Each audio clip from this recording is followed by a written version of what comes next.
correu para dentro e, trêmulo, atirou-se aos pés de Paulo e Silas. Em seguida, conduzidos para fora, rogou-lhes: Senhores, o que preciso para ser salvo? 31. Eles prontamente lhe afirmaram: crê no Senhor Jesus, e assim será salvo tu e os da tua casa. Bem, meus irmãos, pode se sentar no nome de Jesus. Aleluia! Glória a Deus! Aleluia!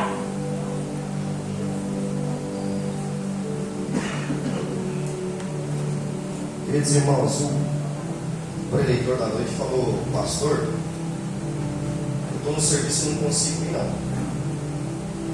Eu falei: não tem jeito, a gente tem que pregar a palavra, né?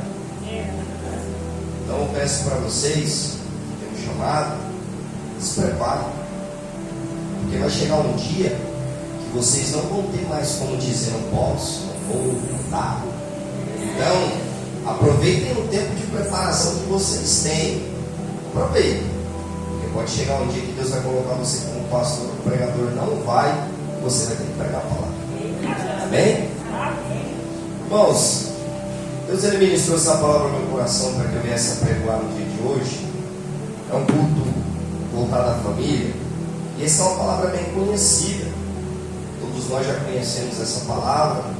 É uma palavra que já foi feita em hinos, uma palavra que é colocada em campanhas. Só que o que acontece aqui dentro desse cárcere é muito difícil da gente trazer para nossas vidas, porque todo mundo sabe, né? E Paulo e Silas louvaram e oraram dentro da prisão, mas louvar e orar dentro da prisão é muito difícil. Então a palavra do Senhor nos diz que antes de todas as coisas, antes de Paulo se tornar Paulo, um missionário de Deus, ele foi Saulo, perseguidor da igreja.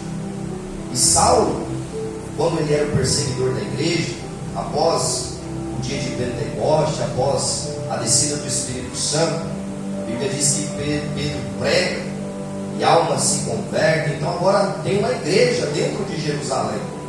Agora a Bíblia diz que uma certa feita, por causa de algumas murmurações que tinha, por causa das viúvas que não eram dos judeus, que estava sendo criticado pelas pessoas, os apóstolos decidiram levantar diáconos para cuidar desse ofício. Para você que não sabia, o diácono ele foi levantado para cuidar de órfão e de viúva. A palavra vai dizer que este diácono que foi levantado, a característica tinha que ser cheio de fé e cheio do Espírito Santo de Deus. Estevão vai ser levantado juntamente com mais 6, e a palavra diz que Estevão ele era tão diferente, que o texto diz que ele era cheio de fé, ele era cheio de graça, e ele era cheio de poder de Deus. Estevão era alguém que tinha tanto conhecimento, ele tinha tanta sabedoria do céu, que aqueles que eram conhecedores da palavra não conseguiam debater com ele, porque ele tinha muita sabedoria dentro dele. Então essa sabedoria que Estevão tinha, e esse entendimento que ele tinha da palavra, sendo cheio de fé, cheio de graça e cheio de poder, isso vai chamar a atenção. A Bíblia diz que aqueles que estavam à volta dele rangiam os dentes quando ele pregava, rangiam os dentes quando ele estava falando de Deus. A palavra diz que agora, eles não podendo debater com Estevão, eles vão arrumar falsa testemunha contra ele. Olha só como é que o inimigo ele age na minha e na tua vida. Ele tenta debater comigo e com você de todas as formas. Ele não conseguindo, ele vai começar a inventar calúnia, vai inventar difamação, ele vai tentar de alguma forma tentar falar o que eu e você não está fazendo. Ele vai ser acusado de blasfêmias contra Deus. Olha só, ele pregando a palavra da verdade, ele vai ser acusado de blasfêmias contra o Senhor e contra a lei de Moisés. O texto diz que eles tiram Estevão, levam Estevão para fora da cidade, e agora eles começam a apedrejar Estevão. E o mais interessante diz que quando eles estavam apedrejando Estevão, Estevão vai dizer: Pai, perdoa eles. Aleluia! Porque eles não sabem o que estão fazendo. Sabe o que é isso? Eu e você não tem que devolver a pedrada quando eu e você toma a pedrada. Temos o costume de quando a gente recebe algo, fala, já vou devolver a mesma moeda. Ele disse perecerão, Pai. Perdoa eles, porque eles não sabem o que eles estão fazendo. Estevão vai ser apedrejado. E quando ele estava sendo apedrejado, ele olha para o céu se abre. Ele diz: eu vejo Deus Pai, eu vejo Deus Filho à sua direita. O céu estava aberto sobre a vida de Estevão.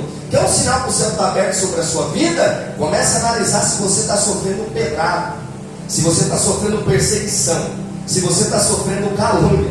É o maior sinal que o céu está aberto na sua vida. Porque por muitas das vezes você está andando e está dizendo: o céu não está aberto, não está acontecendo nada. Mas você só está recebendo pedrada, calúnia, difamação. Estão te perseguindo, estão querendo te matar. Deus dizendo: o céu está aberto sobre a tua vida. Estevão vai ser apedrejado. E antes de ele ser apedrejado, ele vai dizer aquilo que também o Senhor Jesus disse na cruz: receba o meu espírito. Ele adormece. O texto diz que as suas vestes vai ser tirada. Tinha um povo que estava ali à sua volta, olhando. Eu acho isso interessante, porque tem gente que não apedreja, mas está junto, está perto de quem está apedrejando. Não está com pedra nenhuma, mas eu estou ali junto. Eu não fiz nada, eu não falei nada, mas está junto com quem fala. Então, aqueles que estavam à volta, tinha um homem no meio desse povo, que era Saulo de Tarso. O texto diz que as vestes de Estevão vai ser tirada de Agnés e vai ser levada e depositada nos pés de Saulo. Sabe o que Deus me disse quando eu estava lendo isso? Deus me disse assim: olha, Estevão foi tão apedrejado, foi tão perseguido até a morte, que o ministério que ele iria exercer foi colocado nos pés de Saulo. Era Deus dizendo: você gosta de perseguir, né? Você gosta de tacar pedrada, né? Você gosta de fazer o mal, né? Então o que ele iria passar vai ser colocado em você. As vestes é tirada e colocada nos pés dele. O texto diz que nesse tempo houve uma grande perseguição em Jerusalém. Agora Saulo de Tarso começa a perseguir aqueles que falavam o nome de Cristo. O interessante é que a perseguição foi tão grande que começaram a se espalhar. E eu vou falar o que Deus está dizendo. Se você não querer pregar a palavra de Deus, Deus vai permitir uma perseguição tão grande na sua vida que você vai ter que começar a se movimentar. Mas que você vai pregar a palavra, ou você vai. Está explicado porque veio a perseguição? Para você se movimentar, é para você sair do lugar, porque senão não sai, não se move. O texto diz que Saulo vai ser leve. O texto diz que Saulo de Tarso respirava ameaça e respirava morte.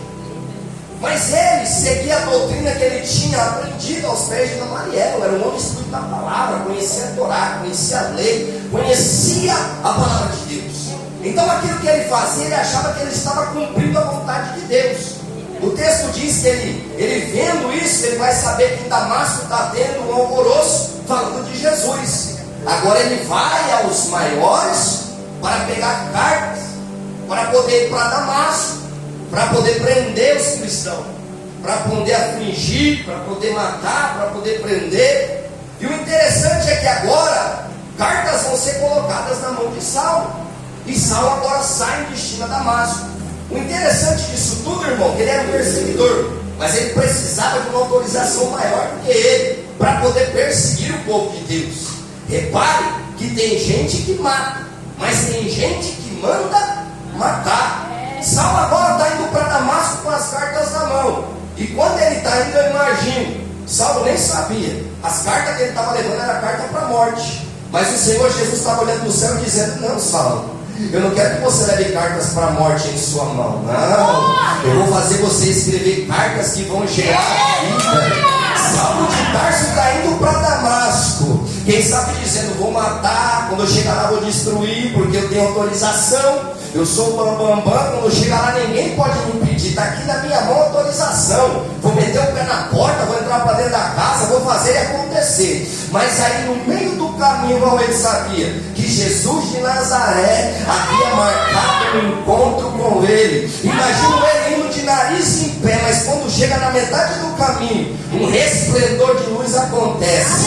Agora aquele que fazia acontecer está prostrado, está caído no chão, está cego. E ele vai dizer: quem és tu, Senhor? Eu sou Jesus de Nazaré, quem você percebe? Tudo é para ti, Saulo. recalcitrar contra os aguilhões. Sabe o que é aguilhão? É um instrumento de ferro pontudo, que era usado naquela época para amansar touro bravo, touro que não obedecia, touro que fazia o que acontecia. O aguilhão era usado para amansar. Quando o aguilhão tocava nele, ele não conseguia dar coisa. Ai, meu Deus do céu! Era Deus dizendo: é, Saulo, acabou sua vontade. Você era bravo até o dia de hoje, mas nesse dia o meu aguilhão tocou em você. O papapão está sério, está prostrado no chão. Agora ele vai dizer: o que queres que eu te faça, Senhor? Repare que ele já se converteu. Só fala isso quem é convertido, não é? O que queres que eu te faça, Senhor? Se o Senhor mandar eu ir, eu vou. Se o Senhor mandar eu ficar, eu fico. Se o Senhor mandar pregar, eu prego. Se o Senhor mandar cantar, eu canto. O que o Senhor quer que eu te faça? Ele vai dizer: você não queria entrar na cidade? Pode entrar, mas agora você vai ser conduzido. Alguém vai ter que pegar na tua mão para te conduzir até dentro da cidade de Damasco. Aquele que fazia acontecer agora precisa de alguém que pegue na mão dele para conduzi-lo aonde ele estava indo. Vai na rua direita, na casa de Judas, e você vai esperar lá até eu falar contigo. Olha o que Deus está dizendo. Quando Deus dá uma ordem para mim e para você, Ele vai dizer: fique lá, espere lá, até eu falar com você novamente.